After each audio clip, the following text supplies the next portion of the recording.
السلام عليكم ومرحبا بكم مره اخرى في قناه شهيوات ام حفصه.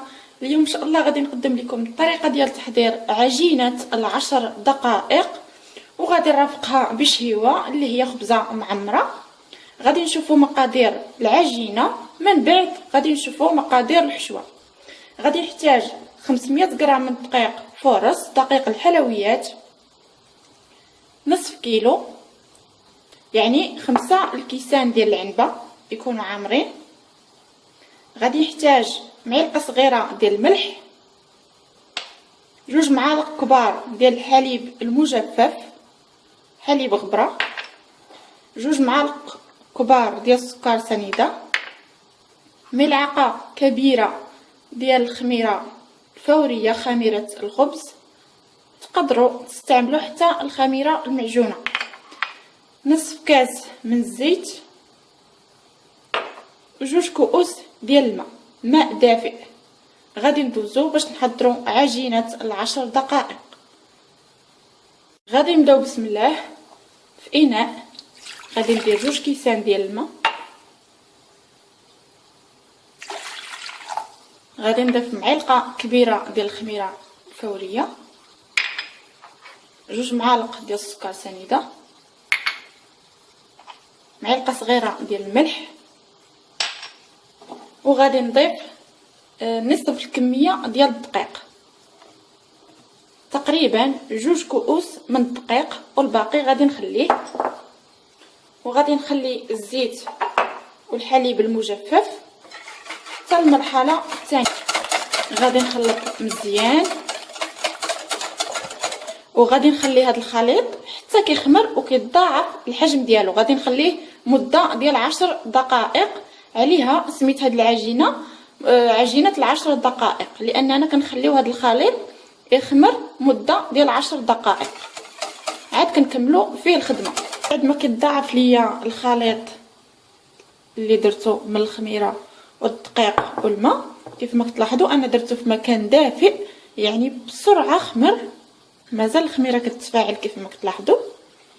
خديت كاسرونه ودرت فيها الماء دافي، وهزيت هذا الاناء ودرته فوق منها وغطيتها بالبلاستيك الغذائي. بسرعه كيتضاعف الحجم ديال هذا الخليط. دابا غادي نضيف نصف كاس ديال الزيت،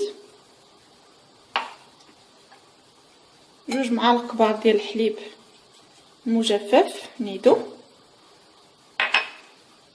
وغادي نضيف الدقيق اللي باقي، وغادي نخلط حتى نحصل على عجينه. هنا حصلت على هاد العجين هذا كيف ما كتلاحظوا، يعني عجينه رخوه. دابا غادي نضيف رشه ديال الدقيق، غير رشه، غير باش نجمعها حتى نحصلوا على العجينه المطلوبه. صافي هنا من بعد ما جمعت ليا العجينه ضفت ليها 4 كاس ديال دقيق الحلويات، 4 كاس من غير دوك ال5 الكيسان اللي ذكرت في المقادير. يعني الدقيق كيبقى على حسب الخليط، على حسب النوعيه. كاينه الدقيق اللي كيشرب السوائل بسرعه، وكاينه الدقيق اللي ما كيتشربش السوائل. المهم حتى نحصلوا على هذا العجين هذا كيف ما كتلاحظوا، عجينه متجانسه ورخوه. غادي ندلكها شويه، غير شويه، وغادي نغطيها ونخليها كتخمر حتى يتضاعف حجمها. دابا غادي نشوفوا مقادير الحشوه. تقدروا ديروا هذه الحشوه اللي غادي نعطيكم، وتقدروا ديروا اي حشوه بغيتوا. غادي نحتاج في مقادير الحشوه 250 غرام ديال الصدر ديال الدجاج، قطعته طرف رقاقين بهذا الشكل، تقدروا طحنوه كفته. غادي نحتاج 2 خيزويات جزر محكوك، اولا وحده تكون كبيره نحكوها ونصفيوهم من الماء. غادي نحتاج بصله كبيره مقطعه مربعات صغيره، قليل من الزيتون الخضر. غادي نحتاج فرماج ديال الساندويتش، تقدروا ديروا الجبن الاحمر، انا كيعجبني هذا. غادي نحتاج القليل من القزبر ومعدنوس، 3 المعالق كبار ديال الزيت النباتيه، وتقدروا ديروا حتى زيت الزيتون. وفي التوابل غادي نحتاج القليل من الملح، قليل من الفلفل الاسود الابزار، قليل من سكنجبير، زنجبيل، قليل من خرقوم بلدي، كركم. بديت كنحضر بالحشوه، خديت مقله درت فيها الزيت وضفت فيها البصله وبقيت كنشحرها حتى دبلات. دابا غادي نضيف الدجاج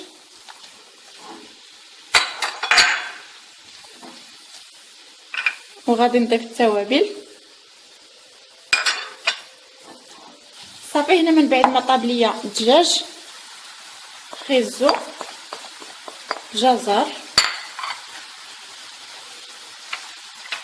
معلقه ديال الكزبر والمعدنوس والزيتون، وغادي نخليهم حتى كيطيبوا. غادي نخليهم واحد 10 دقائق على نار تكون مهيله حتى كتنشف ليا الحشوه، ما يبقاش فيها الماء نهائيا. ضروري نحصلوا على هذه الحشوه تكون ناشفه وما فيهاش الماء.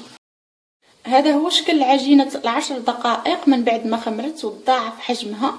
كيف ما كتلاحظوا كنحصلوا عليها بهذا الشكل، كتكون رائعه ورطبه. نقدروا نحضروا بها جميع الفطائر او المملحات اللي كنبغيو. نقدروا نديروا بها خبيزات معمرين، نديروا بها لي شوسو، نديروا بها البيتزا، نقدروا نخدموا بها جميع المملحات اللي كنبغيو. هي عجينه صالحه لجميع الفطائر. دابا غادي نقطعها على جوج. غادي نحتاج القليل من الدقيق،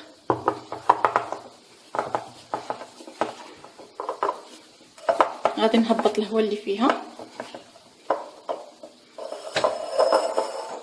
غادي نحيد جزء صغير غادي نخليه للتزيين. هذا غادي نخليه حتى كنزين به الفوق. الباقي غادي نقسم العجينه على جوج بهذا الشكل. شكلت العجينه ديالي جوج كرات بهذا الحجم هذا كما كتلاحظوا. كره صغيره غادي نحتاجها للتزيين. غادي نخليهم شويه كيرتاحوا، عاد كنسرحهم ونكمل فيهم الخدمه. هنا من بعد ما ارتاحوا ليا كرات العجينه، الحشوه عندي بردات. ضروري نخليو الحشوه حتى كتبرد تماما، عاد نقدروا نستعملوها في العماره. هاد الحشوه كتجي رائعه ولذيذه بزاف.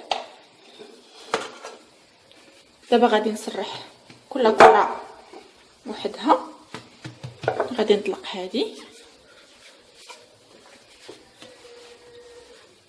صافي، كنسرحها بهذا الشكل على شكل دائري. غادي نخليها على جنب ونسرح الكره الثانيه بنفس الحجم ديال الكره الاولى. هنا من بعد ما سرحت العجينات بجوج بهذا الحجم هذا نفس الحجم، دابا غادي ناخذ وحده وغادي نديرها في الصينيه ديال الفرن اللي دهنتها بالزيت.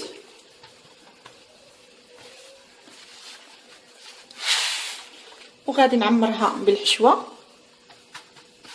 غادي نقادها وغادي نعمرها بالحشوه.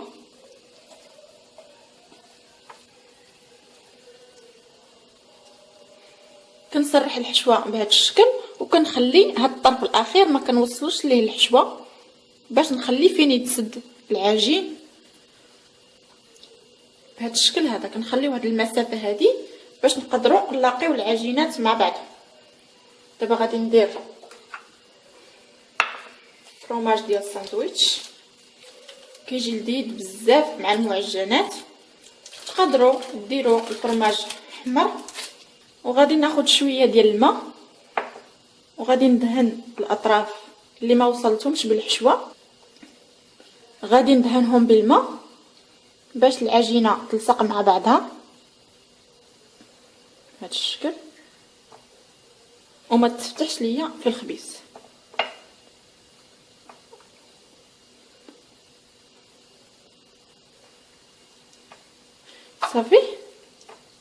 صافي دهنت بالماء. دابا غادي ناخذ العجينه الثانيه وغادي نديرها من فوق منها بهذا الشكل.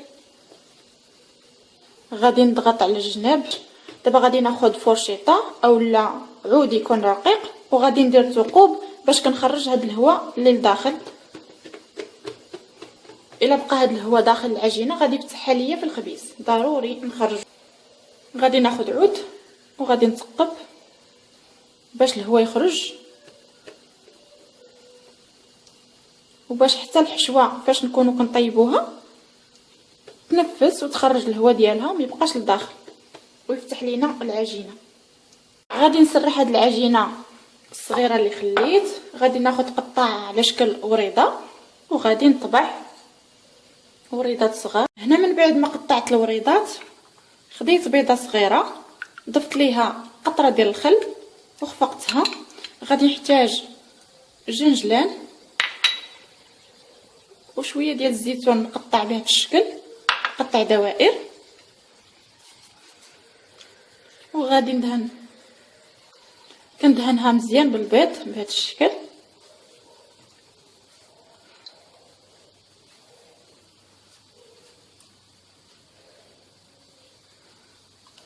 صافي هي راه تقريبا خمرت. غادي نخليها واحد 5 دقائق اولا 10 دقائق اخرى وصافي ونخبزها. ما نخليهاش بزاف تتخمر بزاف. هاد العجينه راه دغيا كتخمر ما كتاخذش الوقت.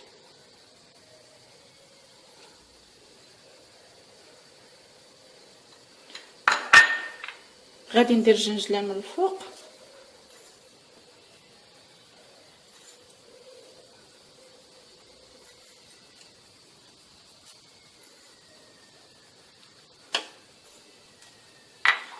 صافي. غادي نجيب الوريضات اللي شكلتهم وغادي نحطهم.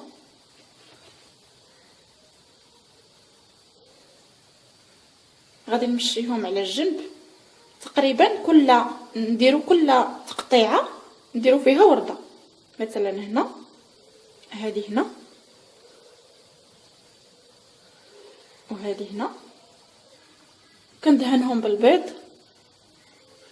صافي دهنتهم بالبيض. غادي نجيب الزيتون اللي قطعته دوائر وغادي ندير كل دائره في وسط الوريضه بهذا الشكل. صافي وغادي نخليها واحد 10 دقائق غير كتخمر شي شويه. ما نخليوهاش حتى تخمر بزاف، غير شويه كتخمر صافي وكنخبزوها. غادي نشعل عليها من التحت في الاول حتى كتحمر من التحت، عاد كنشعل عليها من الفوق على عافيه تكون متوسطه، ما تكونش عاليه وما تكونش ناقصه بزاف. هذا هو الشكل النهائي ديال الخبزه اللي معمره، خبزه بعجينه 10 دقائق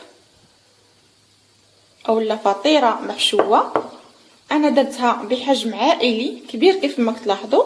الا بغيتوها صغيره قسموا العجين على جوج باش تحصلوا على خبزات يكونوا صغار، وتقدروا تشكلوا الفطائر على حسب الرغبه ديالكم. كتجي رائعه وهشيشه، كتجي بهذا الشكل هذا معمره بالحشوه من الداخل والجبن من الفوق، فرماج ديال الساندويتش. كتجي روعه في المذاق. كنتمنى تجربوها وتعجبكم. الى عجبكم فيديو ما تنساوش ديروا جيم وتشتركوا في القناه باش دائما توصلوا بالجديد. شكرا.